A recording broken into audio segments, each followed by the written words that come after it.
Welcome students. मैं doctor Sunil Kumar Garg, सहआचार्य विविडी राजकीय महाविद्यालय चमनपुरा शाहपुरा जयपुर आज आपके समक्ष बीकॉम पार्ट तृतीय के विषय एडवांस अकाउंटिंग के अंतर्गत आने वाले एक अध्याय शाखा लेखे में पूर्ण लेखे रखने वाली या स्वतंत्र शाखाओं के संबंध में प्रधान कार्यालय की पुस्तकों में लेखांकन किस प्रकार किया जाता है उसकी प्रथम विधि पर आज चर्चा करूंगा। देखिए, बात आती है कि भाई स्वतंत्र शाखाएं कौन सी हैं या जिनको हम पूर्ण लेखे रखने वाली शाखाएं कौन सी हैं। तो ये शाखाओं की दो कुछ विशेषताएं हैं। एक तो ये बड़े पैमाने पर व्यापार करती हैं, बही खाते पूर्ण रूप से रखती हैं, तो ऐसी शाखाओं को हम स्वतंत्र शाखाएं या विस्तृत अधिकार वाली, इनको आश्रित शाखाओं की तुलना में इनके पास पावर्स राइट्स भी इनको ज़्यादा दिए जाते हैं। फिर भी इनकी कुछ विशेषताएं आपको बताई हैं, उनकी चर्चा करते हैं अपन। नंबर 1 है कि ये शाखाएं अपने द्वारा लेखा विधि के अनुसार लेखा रखती हैं। ये टाइटल से ही स्पष्ट है कि पूर्ण लेखे रखने वाली शाखा है। पूर्ण लेखे रखना मतलब सारा खाता रखेंगे। तो ये शाखाएं स्वयं अपना तलपट और अंतिम खाते भी तैयार करती हैं। तलपट तैयार करती हैं और अंतिम खाते तैयार करती हैं। तीसरी चीज़ है कि ये शाखाएं शाखा की पुस्तकों में प्रधान कार्यालय का खाता एक लेनदार की तरह से खोला जाता है और प्रधान कार्यालय की पुस्तकों में शाखा का खाता एक देनदार के खाते की तरह से खोला जाता है। इसे आपस में हम चालू खाता भी कहते हैं। देन फिर बात आती है कि शाखाओं को क्रय विक्रय व खर्चों के विस्तृत अधिकार प्रधान कार्यालय के निर्देशों के अनुसार होते हैं। कहने का मतलब इन शाखाओं की एक विशेषता यह भी है कि ये शाखाएं अपनी ज़रूरत के हिसाब से खुले बाजार से भी माल का क्रय कर सकती हैं। विक्रय भी अपने पॉलिसीज़ के तहत कुछ विशेष प्रदान कार्यालय के निर्देश तो रहते हैं, लेकिन फिर भी कुछ इनको विस्तृत अधिकार रहते हैं। विक्रय कर सकती हैं, खर्चे कर सकती हैं। इन शाखाओं पर स्वामित्व और नियंत्रण जो है, मैनेजमेंट जो है, वो प्रधान कार्यालय का होता है। तो इस दशा में शाखा के लाभ हानि की गणना मुख्य समस्या नहीं है, क्योंकि शाखा स्वयं अपने अंतिम खाते तैयार करती है। समस्या यह है कि प्रधान कार्यालय शाखा के लाभ हानि, संपत्ति व दायित्वों को अपनी पुस्तकों में किस प्रकार सम्मिलित करे। ठीक है, आइए हम बात करते हैं कि शाखा के तलपट का प्रधान कार्यालय की पुस्तकों में समामेलन। हमने पहली विधि इसका नाम दिया। पहली विधि इसके अंतर्गत सामान्यतः क्या होता है, स्वतंत्र शाखाएं जो होती हैं यह अपना तलपट प्रधान कार्यालय को भेजती हैं और स्वतंत्र शाखाएं वर्ष के अंदर तलपट तैयार करती हैं, प्रमाणित प्रतिलिपि प्रधान कार्यालय भेज देती हैं और इस तलपट में व्यक्तिगत, वस्तुगत, अवास्तविक सभी तरह के खाते होते हैं। तलपट प्राप्त होने पर प्रधान कार्यालय अपनी पुस्तकों में इनकी मदों का समामेलन करता है और इनकी मदों का यानी पूर्ण लेखे रखने वाली शाखाओं से प्राप्त तलपट का प्रधान कार्यालय की पुस्तकों में समामेलन करने या शाखा का लाभ हानि ज्ञात करने के संबंध में ये 3 विधियां हैं। तो पहली विधि की आज हम चर्चा कर रहे हैं। इसको हम कहते हैं कि शाखा के तलपट की प्रत्येक मद का पृथक पृथक खाता खोलकर समामेलन। यानी शाखा से जो तलपट प्राप्त हुआ है उस तलपट की प्रत्येक मद का प्रधान कार्यालय की पुस्तकों में पृथक पृथक खाता खोला जाता है। तो अब ऐसी स्थिति में क्या किया जाएगा, तो भाई आप कल्पना करें आपके सामने एक तलपट है। फर्क सिर्फ इतना है कि तलपट आया है हमारे पास ब्रांच से, तो उस केस में ब्रांच से प्राप्त तलपट का प्रधान कार्यालय पुस्तकों में सम्मेलन कैसे करेंगे। तो बड़ा सीधा सा नियम है, 2 ही लाइनें आपको ध्यान रखनी है कि ऐसे स्थिति में शाखा से प्राप्त तलपट के डेबिट साइड में खुले हुए समस्त जो खाते हैं उन खातों के डीआर किया जाएगा। प्रधान कार्यालय डेबिट शेष वाले खातों को डेबिट करेंगे और क्रेडिट शेष वाले खातों को क्रेडिट करेंगे। व्यक्तिगत खाता खोल करके, मान लीजिए डेबिट शेष में ओपनिंग स्टॉक है, परचेज है, मान लीजिए कोई खर्चे हैं, वेजेज है, वेतन है, रेंट है, मशीनरी है, फर्नीचर है, ये सब डेबिट शेष होते हैं सारे के सारे। तो इन सबको व्यक्तिगत रूप से अपन डीआर करेंगे।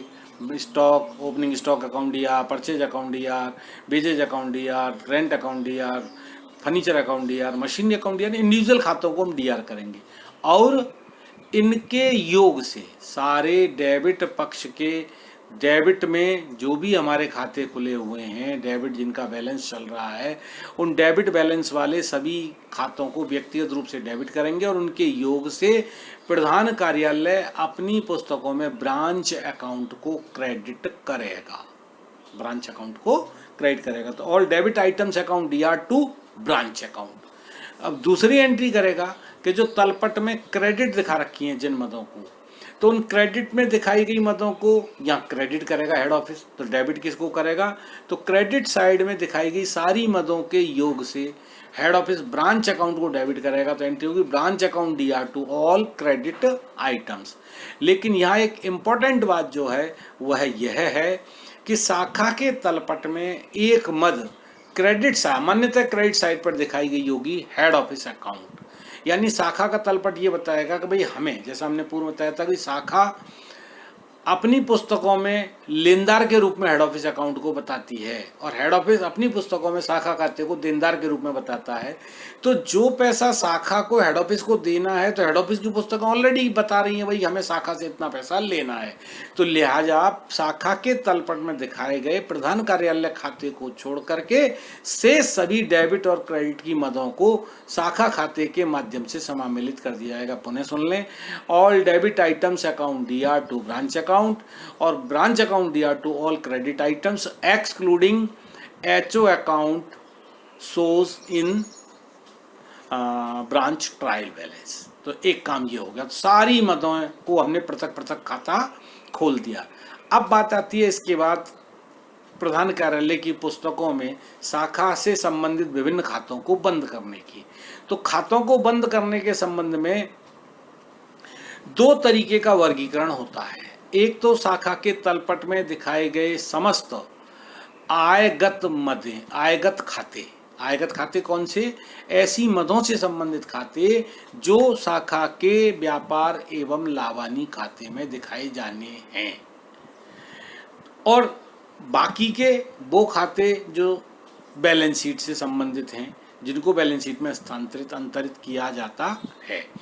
तो अब जो खाते खुल गए शाखा के प्रधान कार्यालय की पुस्तकों में, उनके लिए उनको भी फिर हम चार भागों में बांट देंगे आयगत खातों को। पहला, वो खाते जो शाखा के ट्रेडिंग अकाउंट के डीआर में आएंगे। दूसरे, वो खाते जो शाखा के ट्रेडिंग अकाउंट में सीआर में आएंगे। वो खाते जो पी&एल अकाउंट के डीआर में आएंगे, और वो खाते जो ब्रांच पी&एल अकाउंट के सीआर में आएंगे, excluding closing stock. Closing stock चूंकि बैलेंस शीट में आता है और इस तरीके से अपन इनको दिखा देंगे।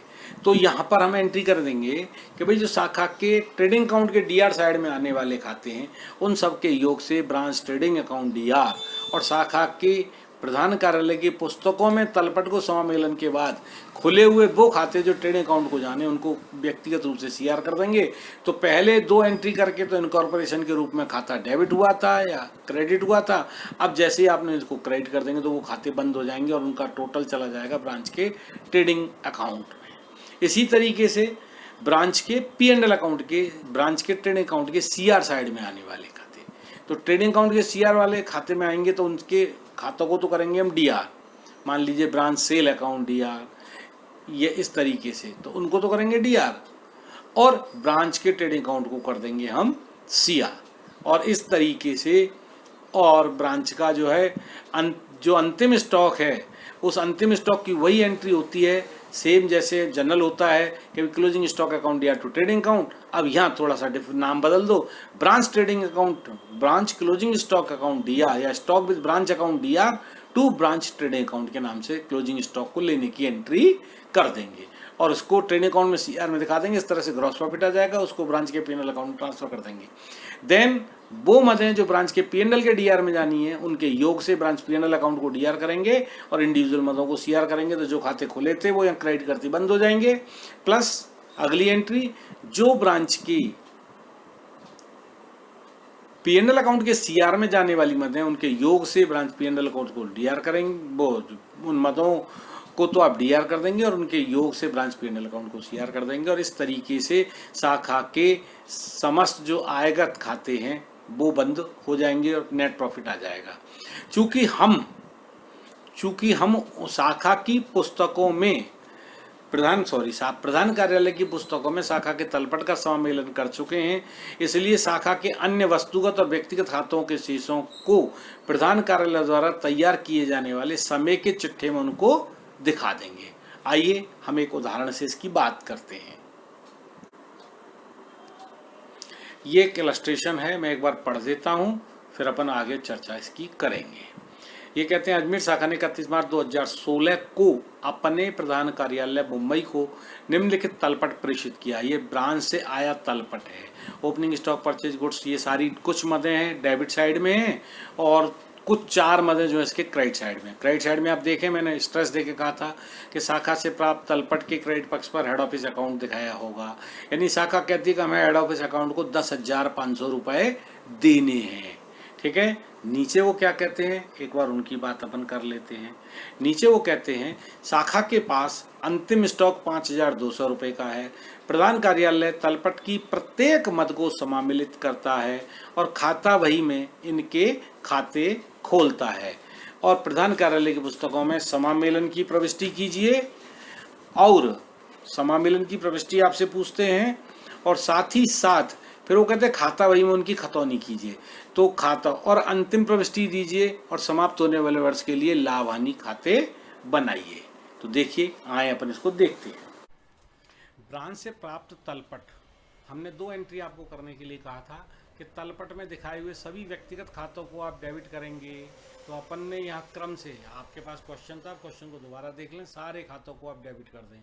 तो सब branch opening stock account DR, purchase account DR, goods from HO DR, branch wages account DR, branch debt, general expenses, rent and rates, cash और सन्डी डेट्स और फर्नीचर, सब प्रे व्यक्तिगत खातों को हमने डीआर कर दिया इंडिविजुअल अकाउंट से नाम खोल करके, और उनके योग से टू अजमेर ब्रांच अकाउंट। और ये वो राशि होगी जो आपके तलपट का योग है, 1,34,100 रुपये। नंबर दूसरा हमने कहा था तलपट के क्रेडिट साइड में दिखाई हुई थी 4 मदें, जिनमें से एक मद थी हेड ऑफिस अकाउंट। मैंने कहा था उस खाते को छोड़ देंगे, क्यों कि जो ब्रांच अकाउंट हेड ऑफिस को देना बताती है, तो हेड ऑफिस की पुस्तकों में ऑलरेडी उतने रुपए ब्रांच अकाउंट का डेबिट बैलेंस चल रहा होगा 10,500।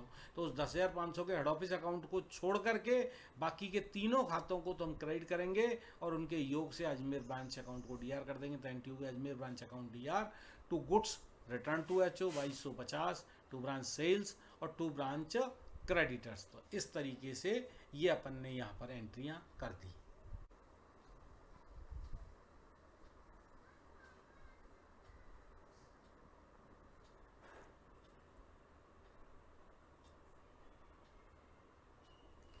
इसके बाद मैंने कहा था कि इन डेबिट और क्रेडिट एंट्रीज में से आयगत जो मदें हैं उनको अलग छांट लीजिए, और आयगत मदों को भी छांटने के बाद उनके 4 वर्ग मैंने बनाने के लिए आपको कहा था। तो पहले वर्ग में वो सारी मदें जो ट्रेडिंग अकाउंट के डीआर साइड में जाएंगी। तो ट्रेडिंग अकाउंट के डीआर साइड में जाने वाली ये जो है 4 मदें आपके यहाँ पर निकल के आई। उनके योग, उनका योग होता है 1,08,700 रुपये। तो पहली 2 एंट्रियों में तो कुछ खाते डेबिट किए, पहली एंट्री में कुछ खाते दूसरी एंट्री में क्रेडिट किए।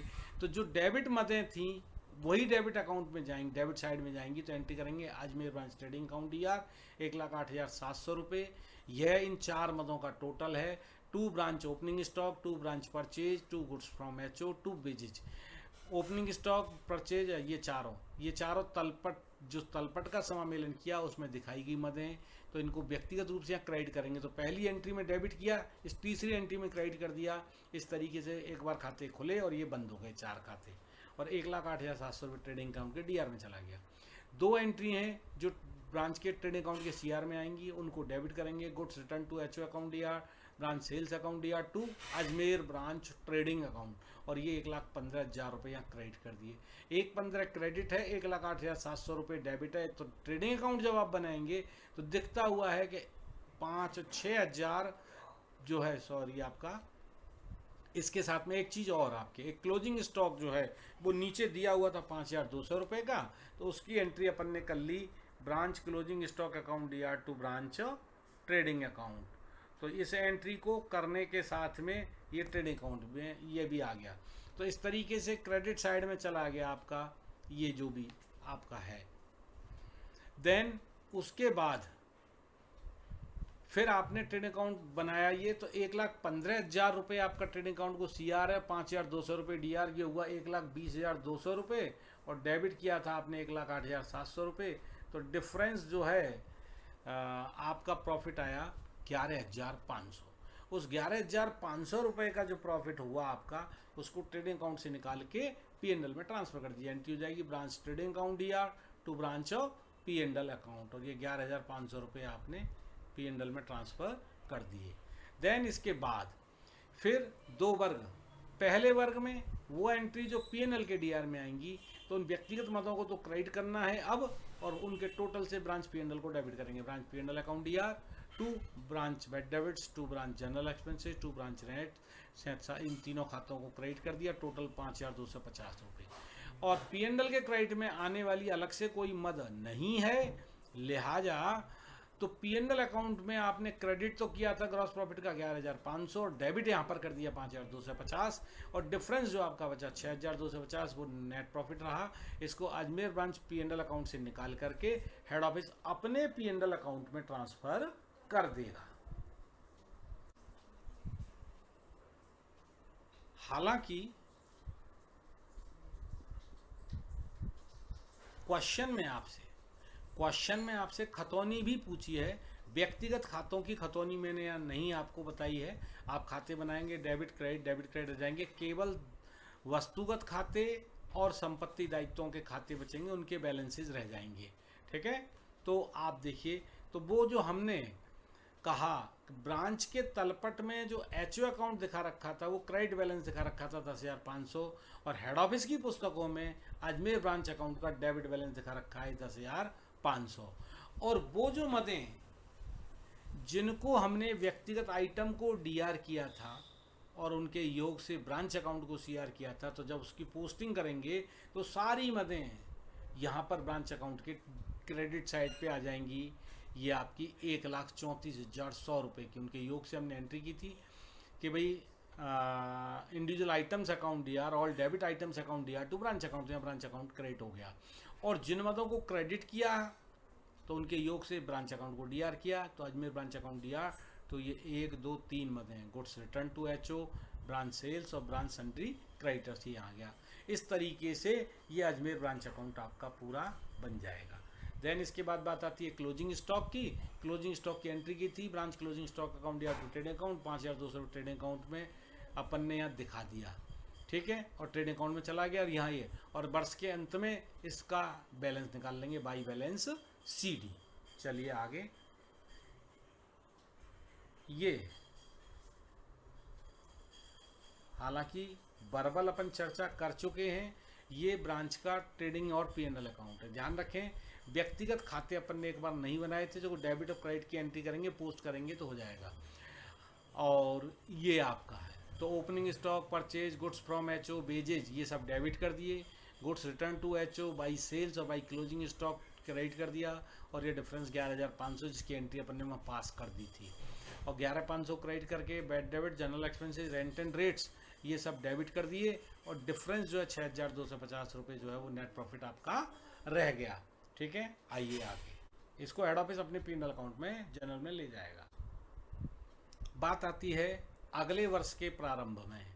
अगले वर्ष के प्रारंभ में हेड ऑफिस जो है वह ब्रांच अकाउंट के पास जो भी हमारे बैलेंस बचे उनको करेगा।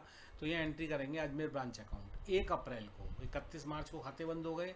शाखा के पास जो भी एसेट्स एंड लायबिलिटीज जो 31 मार्च को शाखा के पास संपत्ति दायित्व थे उनको यहाँ ट्रांसफर करेंगे। तो एंट्री होगी Ajmer branch account DR to branch cash to branch sundry debtors to branch furniture and fixtures to branch stock, ये तो डेबिट कर देंगे। और ब्रांच के क्रेडिटर्स हैं तो branch creditors account sundry creditors account DR to branch account, ये यहाँ ब्रांच के क्रेडिटर्स को क्रेडिट कर देंगे।